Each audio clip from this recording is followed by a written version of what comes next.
코로나19 대유행으로 중단됐다가 3년 만에 열린 아시아 안보회의가 어제 폐막을 했습니다. 이번 회담에서는 미국과 중국이 대만과 우크라이나 문제를 두고 패권 경쟁을 이어가는 모습을 보였는데요. 자, 이런 가운데 한국과 중국은 2년 7개월 만에 국방장관 회담을 가지면서 북핵 문제 또 한반도 정세에 대해서 논의를 가졌습니다.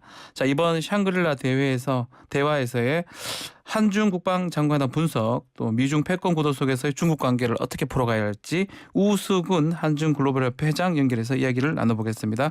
회장님 안녕하십니까? 네, 안녕하십니까. 우수근입니다. 네. 자, 싱가포르에 열린 샹그릴라 대화. 결국 2년 만에 우리가 좀 회담을 한 거라고 봐야 되겠네요. 네, 그렇습니다. 웨이펑호 중국 국방장관 측의 요청에 따라서 예. 2년 반 만에 회담을 개최하게 됐는데 이 자리에서는 양국의 상호 존중과 협력 정신을 토대로 한반도의 평화 안정을 위한 전략적 소통을 강화해 나가자라는 합의도 이뤄냈습니다. 아, 원래 그 예정된 시간이 한 40분 정도인데 20여 분이 더 길어졌다고 하던데 이게 결국 좀 긍정적이다 이렇게 봐야 됩니까? 우리 이종섭 장관 같은 경우는 좋다라고 했던 것 같은데요. 주로 어떤 내용이 좀 다뤄졌죠? 네, 처음 만났는데 네. 더군다나 이종석 국방장관이 새롭게 취임을 했는데 처음부터 날카롭게 대립할 필요는 없고 덕담을 하면서 취임 인사도 축하 인사도 주는 식으로 해가지고 긍정적인 분위기를 만들어냈는데요. 이 회담에서는 예를 들면 한중 양국의 대북 공조의 필요성에 공감을 하고 네. 향후 양국 국방부와 각군의 교류를 활성화시키자라는 등 전례 없는 그런 이야기가 나오기도 했습니다. 좋은 많은 얘기들을 했다라는 건데 결국 우리 양측의 관심사가 사드 기지 정상화 이 부분 같은데요. 이 관련해서는 이종섭 장관도 그렇고 웨이펑어 국방부 중국 측 부장도 즉답을 피했는데 중국 입장이 어떻습니까? 네, 상당히 민감한 화두이기 때문에 처음부터 말씀드린 것처럼 첫 만남에서부터 민감한 화두로서 얼굴 붉힐 일은 만들어서는 안 되겠죠. 예. 그래서 즉답을 피했는데 즉답을 피했다는 것만으로도 중국은 기존 입장을 번복하지 않을 것이다. 즉 사드 배치는 고려해줬으면 좋겠다. 중국의 국가안보에 위협이 된다라는 반대 입장을 즉답을 피함으로써 표현한 것이라고 해석할 수 있습니다. 즉답을 안 한 것이 반대다. 그렇습니다. 이 한중회담에서 북한 문제 얘기도 많이 했을 것 같은데 북한의 지금 미사일 도발 또 7차 핵실험 이거 관련해서 우리 측이랑 중국이랑 공감대가 좀 형성됐다고 하는데 이게 형식적인 대화가 아니냐 우려도 있더라고요. 어떻게 보십니까? 네. 공감대는 사실 늘 형성돼 있었습니다. 예를 들면은 예. 한반도의 비핵화에 대해서 중국이 협조한다라는 중국의 입장에서도 한반도가 한국이건 북한이건 핵이라든가 최첨단 무기를 가지면은 자기들로서는 좋을 게 없으니까 네. 한반도 비핵화는 중국으로서도 환영할 만한 공감대는 늘 형성돼 있었는데요. 요번에는 특별히 다른 것은 없었죠. 그냥 늘 하던 말처럼 남북 당국이 대화 협력을 통해서 한반도의 현안 문제를 해결해 나가기를 바란다고 했고 우리 측에서는 중국이 북한에 대해서 건설적인 역할을 더 많이 해달라는 등 평상시와 크게 다를 바 없는 그런 이야기를 했습니다. 특히 지금 미사일 도발이나 7차 핵실험 한미일 공조보다는 중국의 역할이 가장 크지 않을까요? 북한 입장에서는. 맞습니다. 금방 말씀드린 것처럼 미사일 혹은 핵실험에 대해서 중국도 기본적으로 반대입니다. 환영하지 않습니다. 오히려 중국 측에서는요.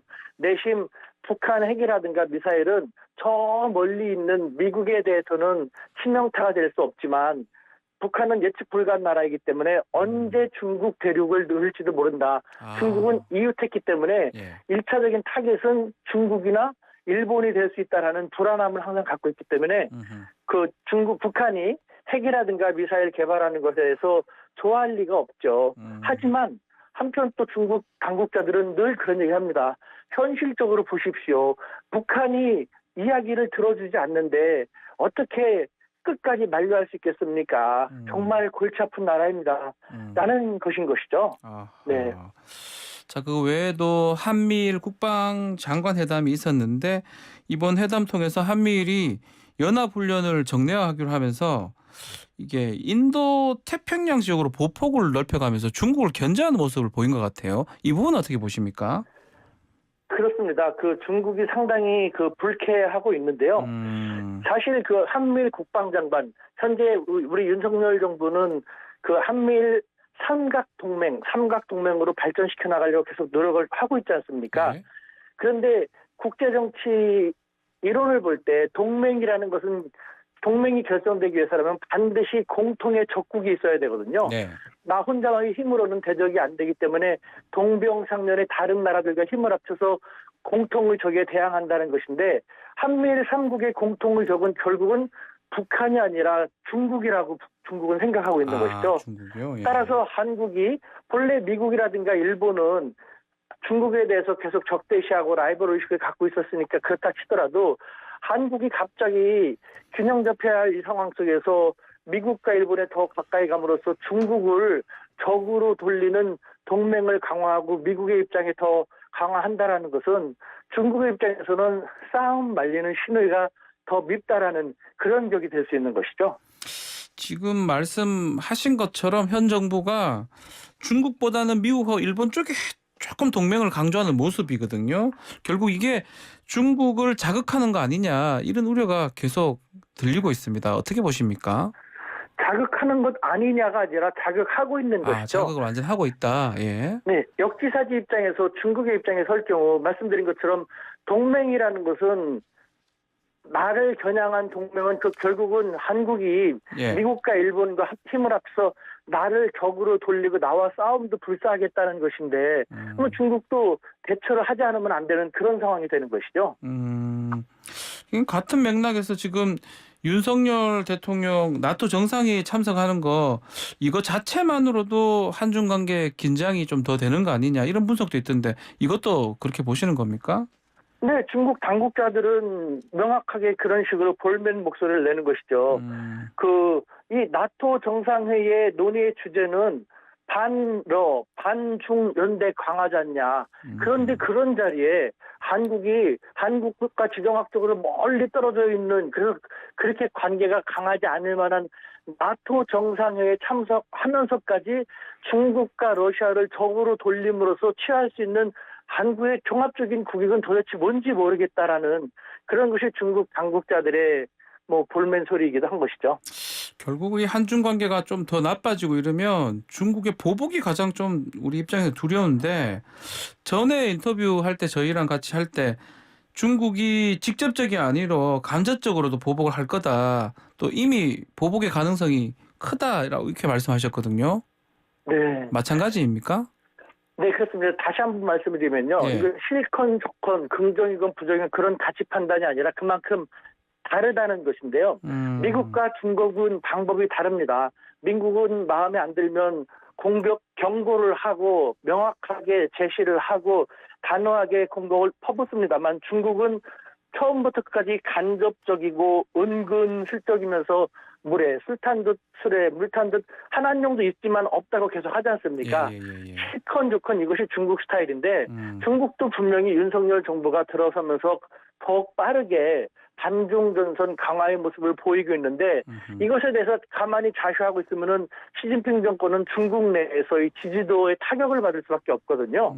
그렇기 때문에 뭔가를 취해야 되고 하지만 대놓고 취하기에는 한국이 미국으로 더 많이 다가가게 되면 더 불리하게 되기 때문에 간접적인 방법을 취하는 것이죠. 예를 들면 당장 중국에 있는 한인들에 대한 비자 조치 같은 것을 좀 애먹이게 한다라든가 혹은 국제사회에서 한국이 공들이는 외교적인 노력에 대해서 교묘하게 그 물 흐리기 작전, 회방 놓기 작전으로 임한다라든가 이와 같은 것이 벌써 이루어지고 있다라는 모습이 보입니다.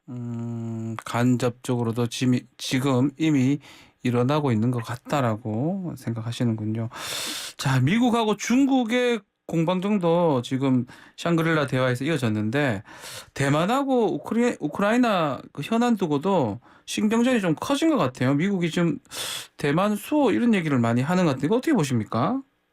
네, 미국의 입장에서는 현재 가장 중요한 핵심 국익은 중국에 대한 견제를 강화하고 중국이 계속 부상하지 못하게 막는 것이지 않습니까? 네. 그래서 중국이 가장 껄끄러워하는 것을 더 많이 할 수밖에 없는 것이 미국의 국익인 것이고, 미국 입장에서 그렇다는 거죠. 예. 네, 그래서 중국이 가장 껄끄럽게 생각하는, 여태까지 미국도 대만은 중국의 일부였다라고 인정을 했습니다만 이제는 입장을 바꾸고 나오지 않습니까? 네.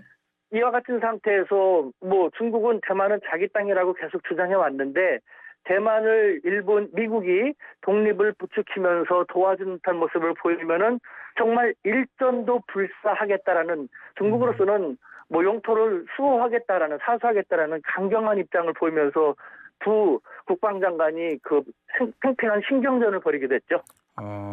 미국의 대만 수호, 중국의 일전 불사. 자, 최근 외신 등 보도에 따르면 중국이 몇 년 안에 대만을 무력 합병할 수도 있다라는 기사가 있던데, 이런 시나리오 러시아가 뭐 우크라이나 침공한다 하고 맥락상 비슷한 것 같은데, 이거 어떻게 보십니까? 네, 참 안타까운데 우리 사회의 매스컴이 네. 조금만 더 냉철하고 이성적으로 생각하면 알 수 있는데, 팩트 체크를 하지 않고 너무 똑같은 보도, 잘못된 오보를 내서 문제인데요. 예. 우리 한번 이 시간에 냉철하게 합리적으로 상식적인 측면에서 생각해 보시죠. 중국이 대만을 무력 침략함으로써 얻을 수 있는 득실을 한번 생각해 보시죠. 먼저 중국이 얻을 수 있는 것은 아무것도 없습니다. 하지만 너무도 많은 것을 잃는 것이죠. 예를 잃는 게 더 들면은, 많다는 거죠. 예, 한번 생각해 보시죠. 예를 들면은 대만하고 중국이 한번 무력적으로 충돌하게 된다면은 예. 중국도 압니다. 대만하고 싸우는 것이 아니라 미국의 최첨단 무기, 예. 그리고 미국의 동맹국들, 일본이라든가 한국이라든가 호주라든가 다 나타날 것입니다. 그러면서 붙게 되는데, 당하는 것은 미국의 영토가 아니라 대만과 중국의 영토이거든요. 그렇기 때문에 중국도 엄청난 경제적인 피해를 보고 사회 혼란이 일어남으로써 엑소더스, 많은 중국인들이 혼란스러워하면서 중국 밖으로 탈출할 수도 있고, 중국은 정말 얼마나 쉽지 않은 상처를 입게 될지 모르는 상황입니다. 예. 그럼에도 불구하고 대만을 무력 침공하면서 얻을 수 있는 것은 무엇일까요? 없거든요. 없군요. 예. 따라서 대만을 침공할 때가 얼마 안 남았다라고 너무 황당한, 정말 어떻게 그렇게 좀 소설 같지도 않은 소설을 아무렇지도 않고 모든 매스컴이 다 그렇게 보도하는지 조금 더 냉철하게 생각하면 알 수 있는 것, 팩트체크를 하면서 양측 네. 입장을 네. 잘 보면서 보도하는 것이 좋지 않을까라는 생각이 드는 것이죠. 네, 알겠습니다. 자, 중국 내 상황도 한번 짚어보면요. 최근에 시진핑 3년임 그 얘기를 하면서 리커창 총리가 주목을 받았습니다. 리커창 대망론, 이거에 나온 배경이 또 어떻게 되는 겁니까? 이것도 뭐 소설 같지도 않은 소설인 말도 안 것이죠. 되는 얘기다. 예. 한번 상식적으로 생각해 보시죠. 예. 이것은 중국이란 나라를 잘 몰라서 나온 얘기에 불과한데요. 중국에서 총리의 가장 중요한 역할은 경제입니다. 네. 리커창 총리의 1차 역할은 경제인데, 지금 코로나라든가 오미크론으로 인해서 강력한 봉쇄를 함으로써 일단은 경제보다는 국민들의 안전, 생명 안전이 더 중요하지 않습니까? 예. 리커창 총리가 경제를 말하기에는 쉽지 않은 상황이었죠. 하지만 오미크론이 조금 완화되면서 리커창 총리는 중국 국민들에게, 그리고 상사인 시진핑에게도 권유를 하지 않습니까? 자기는 공밥을 먹는 게 아니다. 나도 일을 한다. 그런 측면에서 공무원들에게, 여러분들 봉쇄 격리를 핑계로 경기 진작하는 것, 경기 부양하는 것 게을리해서는 안 됩니다. 그런 핑계 대지 말고 열심히 하세요. 라고 자기 역할을 하고 있다, 자기를 하고 있다라는 것을 얘기해 줄 뿐인데, 네. 그걸 갖다가 리커창 대망론, 시진핑과 뭐 권력 암투, 정말 말도 안 되는. 두 번째, 네. 만약에 정말 그런 것이 있다면요, 우리가 잘 알다시피 중국은 사회주의니까 언론이 통제되지 않습니까? 네. 언론이 리커창의 연설이라든가 리커창 말을 전혀 보도할 수가 없을 겁니다. 그런데 그렇게 보도한다는, 우리는 머릿속으로 언론을 통제하는 사회주의가라는 걸 알면서도 우리 자가당착 모순이지 않습니까? 그런 보도가 나온 것은 위에서 오케이가 나와서 나온 거거든요. 네. 정말 말도 안 되는 것이 우리 사회에 너무 많이 난무하고 있기 때문에 팩트 체크를 언론들은 좀 더 정확히 했으면 좋겠다는 생각이 많이 듭니다. 자, 그러면 시진핑 3년임 이거는 지금 기정사실화 된 겁니까? 중국 내에서 반응 어떻습니까? 이것은 이미 기정사실화 됐는데요. 예. 다만 이 오미크론이 갑자기 촉발됨으로써 예. 강력한 봉쇄가 이어지고 있지 않습니까? 예. 그래서 시진핑 주석의 입장에서는 약간 애를 태우고 있는데 이것도 이런 식으로 생각해야 될 겁니다. 과거와 중국도 다릅니다. 과거 탱크를 가지고 무력을 가지고 진압하는 그런 시대는 끝났거든요. 예. 1989년에 천안문 사태가 아직도 가장 뜨거운 화두로 중국 정치권에서는 터부시되고 있습니다. 근데 지금 상황에서 만약에 국민들의 지지가 그만큼 없고 공산당에서도 당 내부에서도 그만한 지지라든가 합의가 없었다면은 3년이면 아예 생각할 수도 없었을 거거든요. 근데 오미크론이 발생하기 전에 코로나에 대한 대처가 중국이 가장 나았고 경제도 계속해서 발전했지 않습니까? 예. 그러니까 중국 사람들이 시진핑의 공산당이 잘했다. 그래서 경제 발전도 했고 코로나도 잘 극복했다. 해서 지지를 많이 해줬기 때문에 3년임이라는 것도 생각할 수 있었던 것. 그러니까 너무 과거적인 생각으로 중국을 너무 비판만 하고 폄훼만 하는 측에서 바라본다면은 중국의 이 진정한 모습이 잘 보이지 않을 수 있기 때문에 아하. 조금 더 균형 잡힌 시각으로 양측을 예. 바라볼 필요가 있는 것이죠.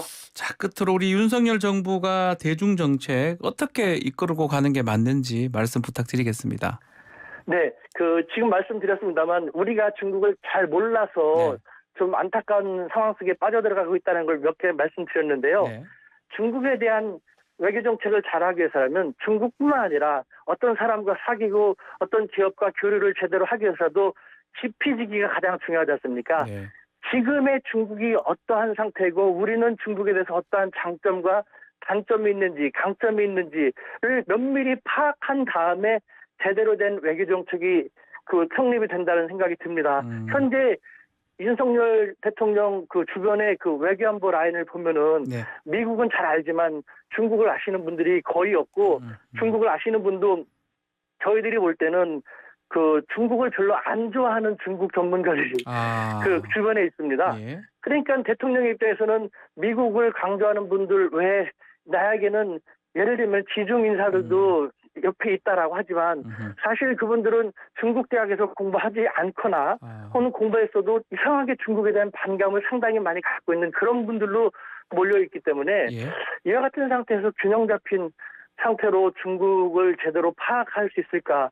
중국에 대한 제대로 된 파악이 안 된 상태에서 과연 중국에 대한 제대로 된 정책이 기획이 되고 전개될 수 있을지 매우 우려되지 않을 수 없는 것이죠. 알겠습니다. 자, 오늘 말씀 여기까지 듣겠습니다. 감사합니다. 네, 감사합니다. 우수근 한중글로벌협회 회장 전화 연결해서 이야기 들었습니다.